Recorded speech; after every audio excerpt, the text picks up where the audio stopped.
Okay. आज जो हम थोड़ा सा बताएंगे कि हिस्ट्री क्या है और क्लासिफिकेशन क्या है, प्लांट ग्रोथ रेगुलेटर्स क्या होते हैं। मेरी ये कहानी होती है बच्चों को पढ़ाए कि जब हम प्लांट ग्रोथ रेगुलेटर की बात करते हैं तो आपके जहन में क्वेश्चन क्या आते हैं शायद? हार्मोन्स है या कोई ऐसे पार्टिकल्स हैं जो प्लांट की ग्रोथ में हेल्प करते हैं। What are plant growth regulators? तो वो सब्सटेंस जो उसकी जिनको मेडिकल ग्रुप कहा है रेगुलेटर का मतलब क्या होता है? What is regulator? उसके हार्मोन्स की सर्जन जो भी करते जो हैं कंट्रोल करते हैं, एग्जैक्टली जो कंट्रोल करते हैं। इट डज नॉट मीन कि they always enhance the growth. जो एग्जाम्पल जो रेगुलेट करते हैं, sometime they increase the growth and sometime they decrease the growth. अच्छा, अब रेगुलेटर का मतलब ये होता है कि जैसा हमारा एक ये जो रेगुलेटर होता है ना, ये वाला, यहाँ पर पंखे वाला जो रेगुलेटर होता है, अगर हम उसकी स्पीड कम करते हैं, इट डज नॉट मीन कि हम पंखे के साथ ज्यादती कर रहे हैं या हमारे साथ ज्यादती कर रहे हैं। इसका मतलब ये होता है कि हमें उस टाइम रिक्वायरमेंट ही उतनी है। इट मीन हमें उस टाइम एक गर्मियां खत्म हो रही हैं, सर्दियां आ रही हैं, तो दरमियान में हम उसकी स्पीड कम कर देते हैं। इट मीन्स दैट रेगुलेटर का काम ये होता है कि ग्रोथ को ऑप्टिमाइज करना। इसको ऑप्टिमाइजेशन का मतलब ये होता है कि ऑप्टिमम कंडीशन क्या होती है? What is optimisation? Ideal condition provide करना। ठीक है। जो प्लांट ग्रोथ रेगुलेटर्स होते हैं, they actually optimise the growth. Sometime they increase the growth, sometime they decrease the growth. समझ आ रही है ना? किसी जगह ये ज्यादा एक्सप्रेस हो जाते हैं, किसी जगह ये कम एक्सप्रेस होते हैं, कई जगह ये एक्सप्रेस होते ही नहीं है, वहां इनकी जरूरत ही नहीं होती। ये क्वेश्चन आते हैं आपके सही में when you think about regulators. Plant growth, इनमें वो प्लांट की ग्रोथ को रेगुलेट करते हैं, प्लांट की ग्रोथ को। अब क्या क्वेश्चन ये है कि अगर ये इस तरह करते हैं तो ये डिस्कवर कैसे हुए? ठीक है। तो पता चला, क्वेश्चन ये है कि किसको पता चला कि ये प्लांट ग्रोथ के अंदर इनका कोई रोल है? ये क्वेश्चन। एक और क्वेश्चन, आपने क्वेश्चन में से क्वेश्चन राइज करना है। ठीक है। तो हम यहाँ पर पढ़ेंगे, इंट्रोडक्शन है, इसकी हिस्टोरिकल डेवलपमेंट क्या हुई है, इसकी क्लासिफिकेशंस क्या होती हैं, सिंथेसाइज हार्मोन्स क्या होते हैं, नेचुरल रेगुलेटर्स क्या होते हैं, इसका इफेक्ट क्या होता है प्लांट के ऊपर, और एप्लीकेशंस क्या हैं, और फ्यूचर ट्रेंड के अंदर। This is all about, we will talk about these things in this. अच्छा, तो इंट्रोडक्शन क्या होगी, डेफिनेशन क्या होगी? क्या है कि plant growth regulators are chemicals है। पहली बात ये है कि ये केमिकल्स है। इट मीन आपको केमिस्ट्री पढ़नी पड़ेगी। केमिकल का मतलब है केमिस्ट्री। ठीक है। It mean you need to know about what are chemicals, why they are chemical, how chemicals are produced, how they are synthesised, chemical reactions कैसे, इन केमिकल रिएक्शंस के थ्रू ये हार्मोन प्लांट के अंदर, एक होते हैं बायोसिंथेसाइज। इसका मतलब क्या होता है? जो नेचुरल लिविंग ऑर्गेनिज्म के अंदर अगर कोई केमिकल प्रोड्यूस होता है, उसे हम कहते हैं बायोसिंथेसाइज। ठीक है। एक होता है सिंथेटिक, जो कि आर्टिफिशियली किसी भी किसी इंडस्ट्री के अंदर प्रोड्यूस हुआ है, या किसी लैब के अंदर कोई चीज प्रोड्यूस हुई है, उसे हम कहेंगे सिंथेटिक। ये एक मींस ये कुछ केमिकल्स हैं दैट इन्फ्लुएंस प्लांट। अच्छा, यहाँ पर उन्होंने ये नहीं बताया कि ये नेचुरल है या सिंथेटिक है, क्योंकि प्लांट ग्रोथ रेगुलेटर दोनों फॉर्म में होते हैं। जो ऑक्सीजन है ना, ऑक्सीजन IAA, ये नेचुरल है। ये क्या है? NA, ये सिंथेटिक है। ये क्या है? Naphthalene acetic acid. ये प्लांट्स के अंदर नेचुरली कभी भी डिस्कवर नहीं हुआ। ये प्लांट्स के अंदर कभी भी डिस्कवर नहीं हुआ। IAA ये नेचुरल है, और नेफ्थलीन एसिटिक एसिड क्या है? ये सिंथेटिक है। इट मींस यहाँ इस डेफिनेशन के अंदर उन्होंने ये नहीं बताया कि ये नेचुरल है या सिंथेटिक है। ये दोनों तरह के हो सकते हैं। Are the chemicals that influence plant growth development and response to environmental stimuli. ये एक ऐसे केमिकल्स हैं जो प्लांट की ग्रोथ के अंदर भी उनका रोल है, उसकी डेवलपमेंट के अंदर भी रोल है, और जो इन्वायरमेंटल स्टिमुलाई क्या होती है? सनलाइट हो गई, पार्टिकल, ये पार्टिकल, जितने भी स्ट्रेसेस हैं वो आपकी एनवायरमेंटल के अंदर चेंज आती है तो प्लांट के अंदर चेंज आती है। जिस तरह भी मैं क्लास को पढ़ा रहा था कि पोटैटो जो है, वो पोटैटो यहाँ पर अडॉप्टेड क्रॉप है। पाकिस्तान में ओरिजिन नहीं है उसका, पोटैटो का ओरिजिन उसका कहाँ हुआ है? एड्स, पेरू, वो कहाँ पर है? इस लैटिन अमेरिका में है या साउथ अमेरिका में एक वहां। अब यहाँ पर पोटैटो जितने भी ग्रो कर रहे हैं हम, जितने भी पोटैटो की वैरायटीज हैं, they all are adopted. Adopted किसे कहते हैं? जो वहां की नहीं हो, किसी और जगह जाकर वो एक्लेमेटाइज हो जाए, उसको आप कहेंगे अडॉप्टेड वैरायटीज है। इसलिए प्लांट के अंदर भी जब कोई, अकॉर्डिंग टू डार्विन की थ्योरी ऑफ एवोल्यूशन या नेचुरल सिलेक्शन है, कि वही क्रॉप सरवाइव करती है जो चेंजिंग एनवायरनमेंट के अंदर अपने आप को अडॉप्ट कर ले। ऐसा ही है।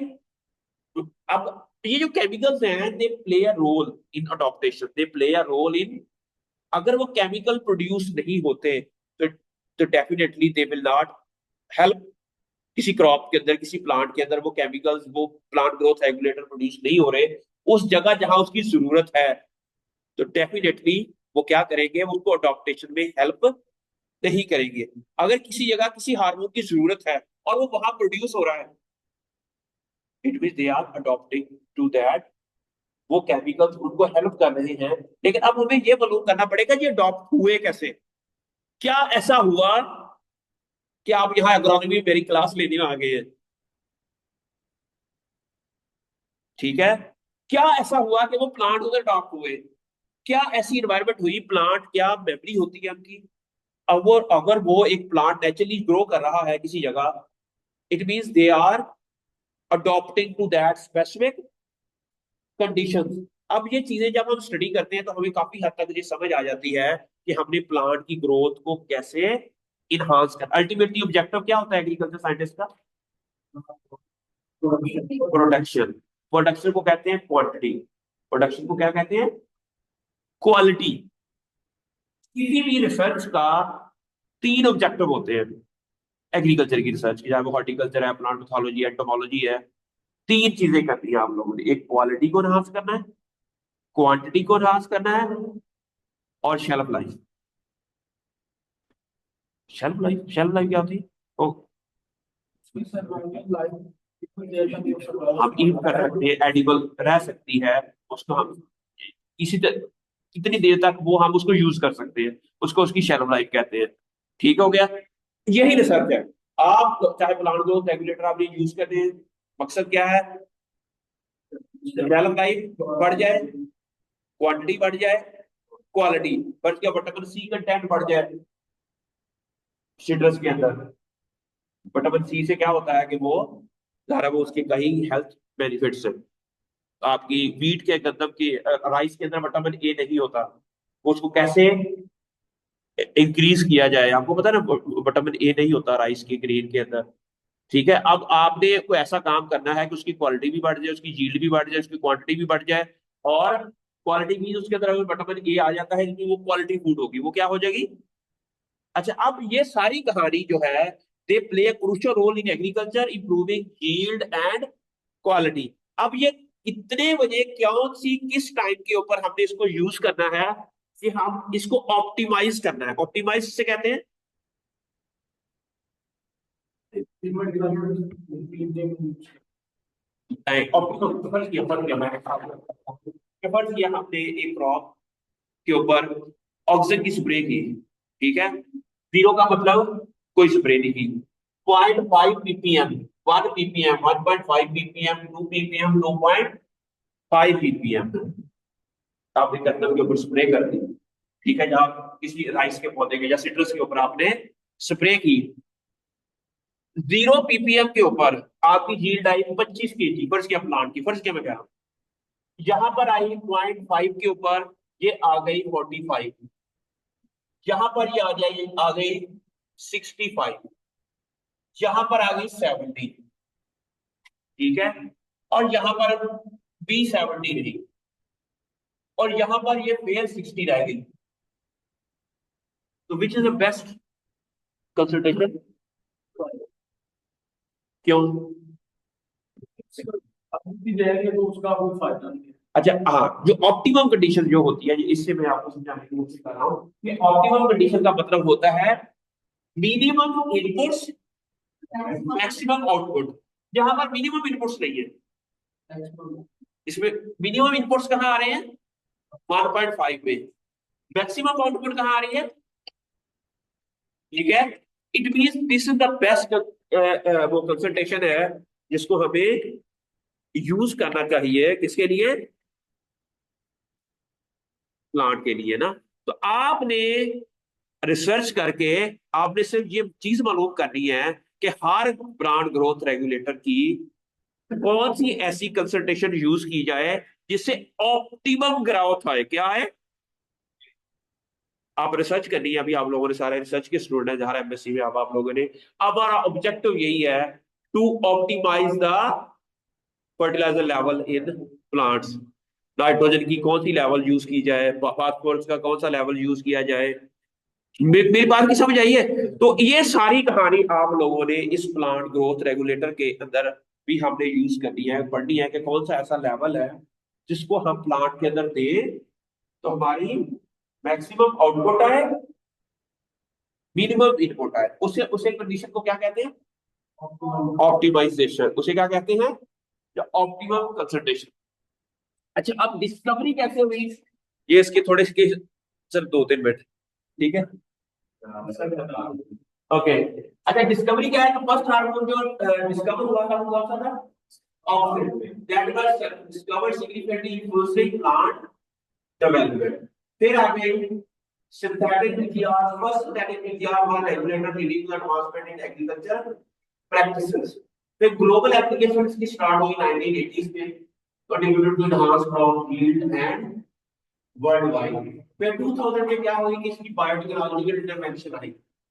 इससे क्या हुआ कि हमने प्लांट के ग्रोथ के रेगुलेटर्स के जीन्स को स्टडी किया, ये कैसे प्रोड्यूस होते हैं, बायोसिंथेसाइज कैसे होते हैं, और उन जीन्स को कैसे ओवर एक्सप्रेस करवाया जाए, या ये जीन्स कैसे, ये जो ग्रोथ रेगुलेटर्स है ना, ये कैसे प्लांट की ग्रोथ को एनहांस करते हैं। एक्चुअली ये जो मैं आपको बताऊंगा इंशाल्लाह फ्यूचर में, कि ये जो ग्रोथ रेगुलेटर है ना, ऑक्सीजन, ऑक्सीजन कैसे प्लांट की ग्रोथ करवाता है।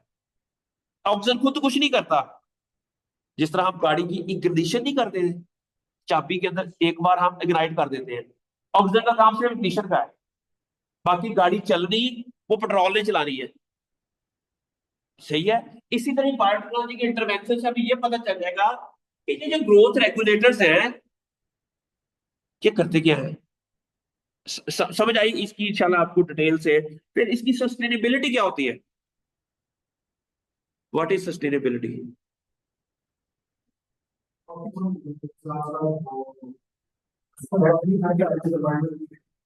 आप सही बता रहे, क्या कह रहे हैं, सस्टेनेबल डेवलपमेंट क्या होता है।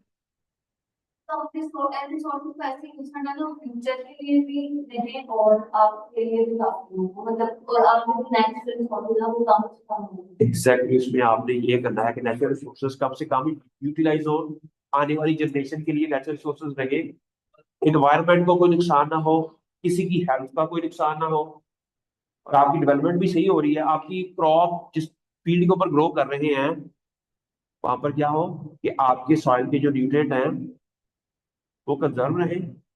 ये ना हो कि एक साल आपने बहुत अच्छी चीज ले ली लेकिन आपके सॉइल का सत्यानाश कर दिया, अगले साल वहां